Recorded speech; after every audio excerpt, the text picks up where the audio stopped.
I'm Shane Bigham. China's expressed its opposition to the United States' abuse of export control measures to restrict the export of semiconductor-related items to China. A spokesperson with the Ministry of Commerce says such a move goes against the fair competition principle and violates international economic and trade rules. The official adds that it'll also harm the legitimate rights and interests of Chinese enterprises and the interests of U.S. companies. The response came as the Biden administration's ordered 2 U.S. companies to stop selling some of their most popular semiconductor chips to China. Caroline Malone has more. Company Nvidia said on Wednesday the export ban will affect a number of its high-tech chips, such as the A100 and H100, and also a flagship chip that is in development. These specific AI chips help to speed up machine learning tasks. Silicon Valley firm AMD has also said it will affect some of their chip products. Nvidia says it sees this restriction affecting around $400 million in potential sales to China in the current quarter if customers do not want to purchase the company's alternative product offerings, or if the US government does not grant licenses in a timely manner or denies licenses to significant customers. And it may also mean the company has to transition certain operations out of China. AMD said the restrictions affect its MI250 artificial intelligence chips from being exported to China, but it doesn't think its other chips will be affected, and therefore the new policy is unlikely to have a material impact on its business. A team of nuclear experts from the International Atomic Energy Agency has completed their first inspection of a damaged Ukrainian power plant in Zaporizhia. Sergio Olmos reports. Rafael Grossi and the team from the International Atomic Energy Agency left Zaporizhia nuclear power plant just about 35 miles away. They returned back to Zaporizhia. Some of the team, Rafael Grossi speaking with reporters, saying that the IAEA went to the plant. Rafael Grossi was able to look at some of the backup generators and other equipment at the plant. It says that the plant has taken, it's obvious that it's taken damage.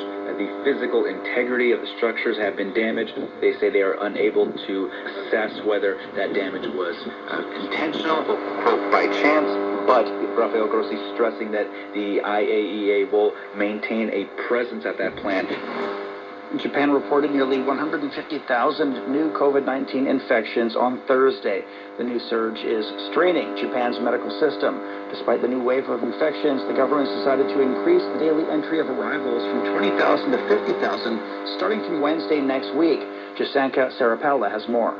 The government is trying to balance economic recovery with surging cases, and they're currently trying to limit the import of COVID-19 infections, and they're still imposing restrictions on tourists. Even after September 7th, tourists will need to book their plane tickets and pre-arrange their journeys to Japan through a travel agent. But overall, the government wants to see this produce an economic boost. Last quarter, in April to June, Japan saw modest economic growth, and the government is keen to keep this continuing on. The local businesses, foreign tourists, welcoming this announcement, but there are concerns that the current cap, which has been increased to 50,000, is still not enough to spark that economic rebound the tourism industry is urgently searching for. The Japanese yen's tumbled to a fresh 24-year low against the U.S. dollar in the lower 140 yen range. The Japanese government says the decline of the country's currency could hurt both the economy and the stability of financial markets. Strategists say the yen down for the U.S. dollar is because of the U.S. Federal Reserve's aggressive interest rate hikes to combat inflation. Conversely, the Bank of Japan has stayed committed to its ultra-loose monetary policy, which has seen interest rates widen between Japan and the United States. Rafael Nadal and Iga Swiatek have reached the last 32 at the U.S. Open. Four-time champion Nadal defeated Fabio Fognini in 4 sets in the second round. Nadal hurt his nose with his own racket during the match. This kind of thing sometimes happens, so need to accept and keep going, and that's what I did. And lucky that Fabio made some mistakes, and I was able to start putting some balls in and finish the match playing, obviously better, much better. Swiatek cruised past Sloane Stephens in straight sets for her 50th win this season. And that's the news. I'm Shane Bigham.